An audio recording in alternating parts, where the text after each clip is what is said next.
Good morning, everyone. I hope that the paper one exam went okay yesterday. I've not really heard too much about it. Some people have said that it was definitely manageable, so hopefully that's how it feels for the consensus here as well.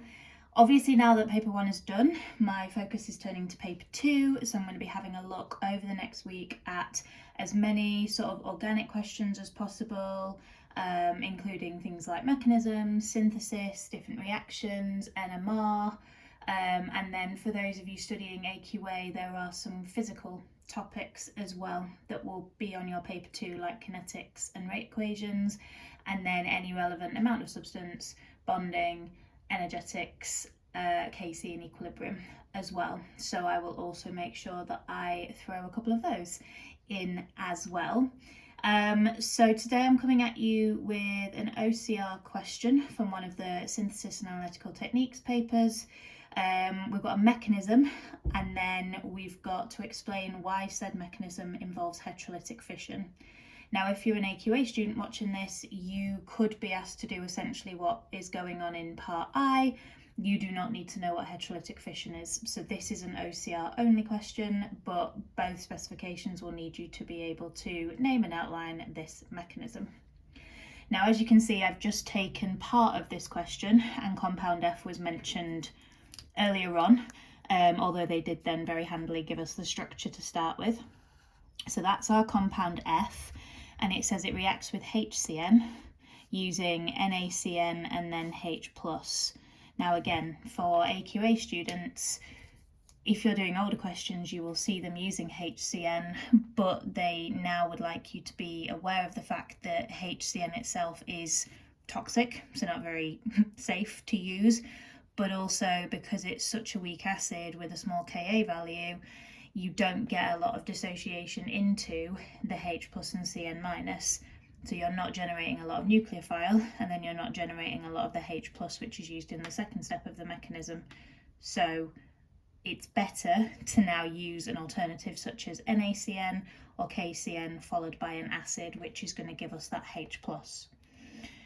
So we have to outline the mechanism, state the name of the mechanism, which there's space to do down here, and then include relevant dipoles, which is something that AQA students you wouldn't need to do.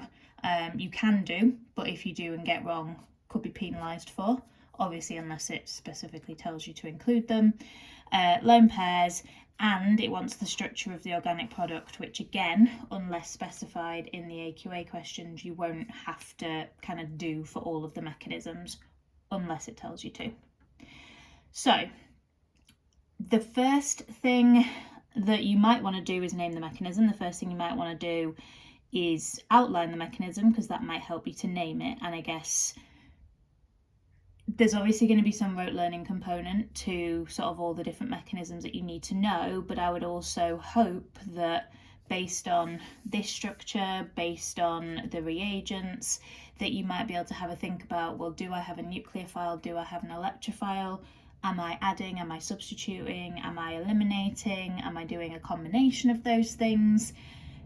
And therefore, we're not solely relying on our memory for questions like this.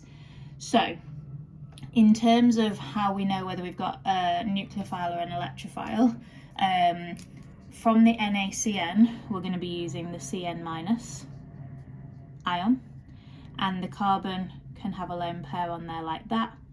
And because a nucleophile is an electron pair donor, this is looking quite good for us having a nucleophilic reaction. Also, if we look at the structure of compound F, we've got this C double bond O, which is going to be polar, which is then where the partial charges come in. So the carbon being less electronegative would be delta positive, the oxygen being more electronegative being delta negative, and the nucleophile with its lone pair and negative charge will therefore be attracted to this carbon, and that is therefore going to be where our first curly arrow goes, and that's showing the behaviour of a nucleophile.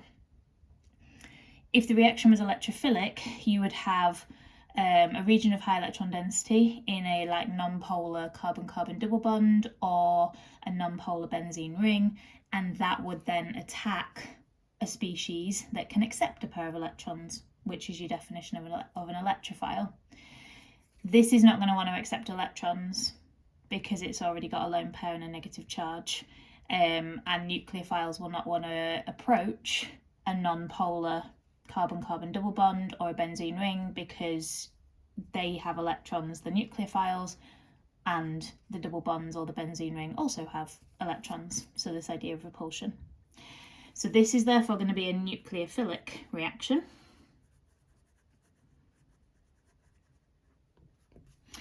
And we can have a think about what kind of nucleophilic reaction once we've maybe added the arrows for step 1. So Cn minus. And then in terms of our curly arrows, going from the lone pair, the side of the lone pair, please. They are really quite fussy with your precision in mechanisms. So from the side of your lone pair, show really clearly which atom those electrons are being donated to. And then again, if you are breaking a bond, we need to make sure that we are making it clear that we're starting at the bond and we're showing which direction those electrons are moving.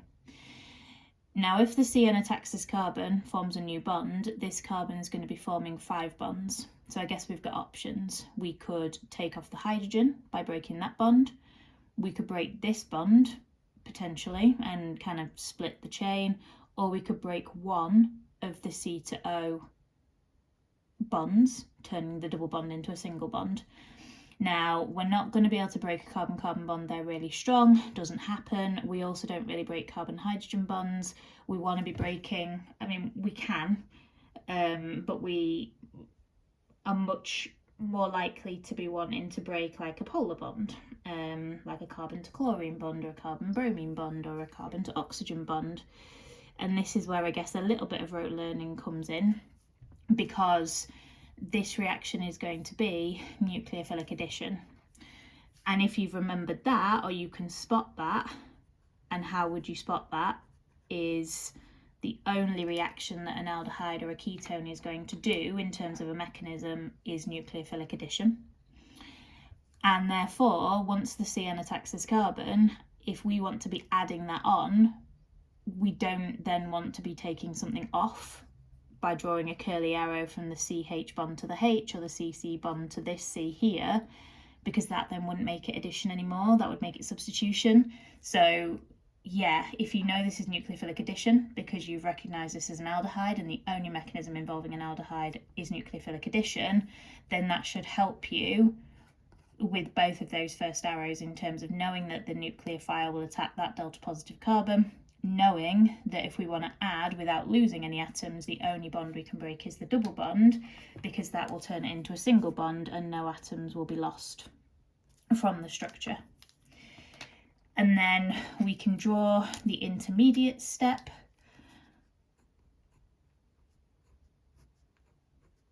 It's a bit strange that they've kind of done this half kind of skeletal like, half, yeah, displayed, half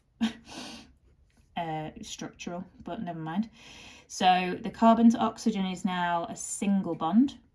The new bond that we formed is to the nucleophile, which is the C of the nucleophile, and then the N.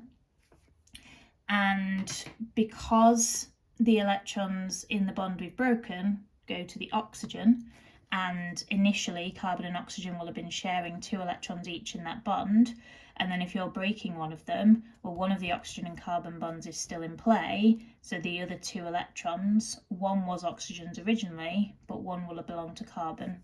So the oxygen has now got 1 additional electron, so it will have a negative charge. And then this is where the H plus bit comes in. So the C double bond O is going to be changed into a COH group. So nucleophilic addition is the mechanism by which we can reduce aldehydes and ketones down to alcohol groups. And we can do that with just a H minus nucleophile, or obviously if we're using Cn like we are here, we're also going to be adding in a new functional group too. But what I guess we need to establish is that the oxygen's lone pair will then be attacking the H plus coming from our acid, and that is what is going to then give us that OH group and then it asks us to draw the structure of the product. So let's make sure we do that. The reason why you wouldn't necessarily normally have to do that with this kind of mechanism is that there's only one product that we're going to be able to make when this particular aldehyde reacts with the CN- nucleophile, or NaCN and H+ all together. If you've got a mechanism where you're forming different products, and that's based on, say, carbocation stability, or which hydrogen you're removing in an elimination reaction, then you would always want to be drawing the product that your mechanism forms, if that makes sense. And that's the structure of our organic product. We haven't lost anything, so there's no other products that I need to draw. And I know it hasn't asked us to name this, but while we're here, the nitrile takes priority for the naming, and the carbon of the nitrile group must be in the longest chain, which it would be anyway here, that's not a problem. So 1, 2, 3, 4, 5. So pentane nitrile, and then we would always want to count away from the carbon of the C triple bond N. So the alcohol group's then going to be on carbon 2, and the methyl here is going to be on carbon 4, and the alcohol prefix will be hydroxy. And we always go with alphabetical order for substituent groups. So this would be 2-hydroxy, 4-methyl, pentane, nitrile, just in case that's helpful.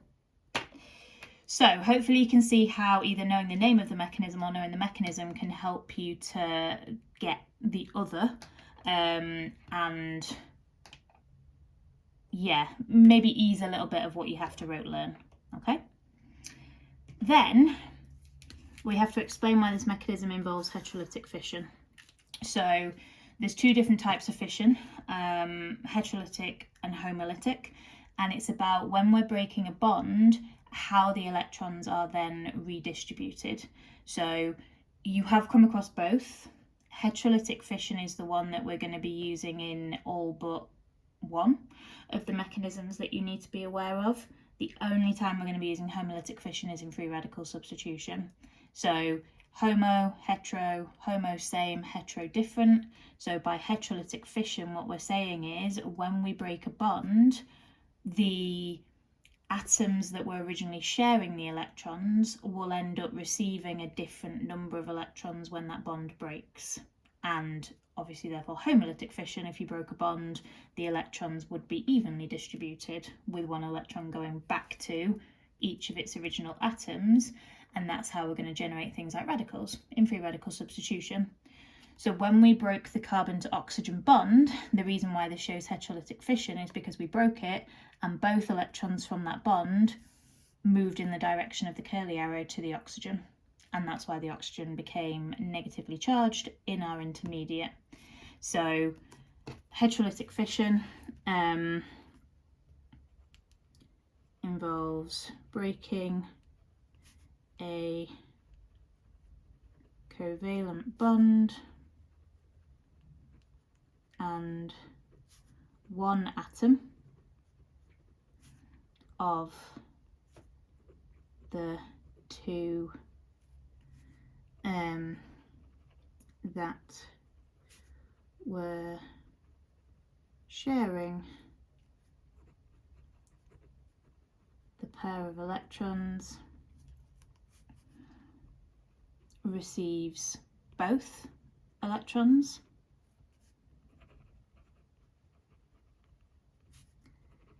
whilst the second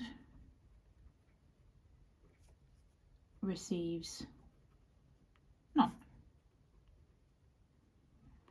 And then in this particular mechanism, so linking it back to what we've drawn, when the C double bond O breaks to form C single bond O, both electrons move to the O atom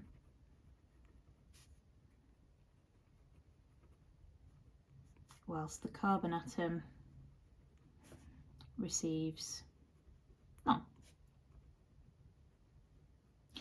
And that's why we use our full curly arrows here. By definition, a curly arrow shows the movement of a pair of electrons. So it could also be worth mentioning that here, because again, it's tied into the mechanism,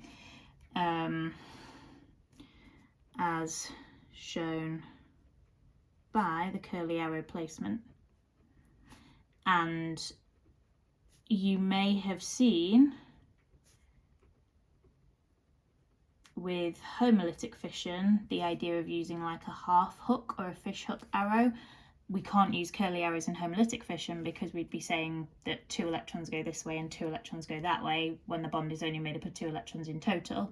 So the fish hook arrows are there to show that 1 electron goes to this side or 1 electron goes to this side, and having like that at the end instead of like a full arrowhead, that's to signify movement of 1 singular electron. Okie dokie, so there we have my first question from the paper 2. Like I say, I will, as I did last week, try and get as many different videos out as I can. If you've got specific queries of things that you want me to cover, then as always, please just let me know and I will do my best to get through as many as I possibly can for you guys. Thank you so much for all of the engagement over the last week as well. It doesn't go unnoticed, and thanks for the lovely comments that some of you have been leaving me. Yeah, I really hope yesterday went well. Best of luck for all the other exams you have this week, and let's get some paper 2 revision nailed in the coming days for next Tuesday. Catch you soon, guys. Take care.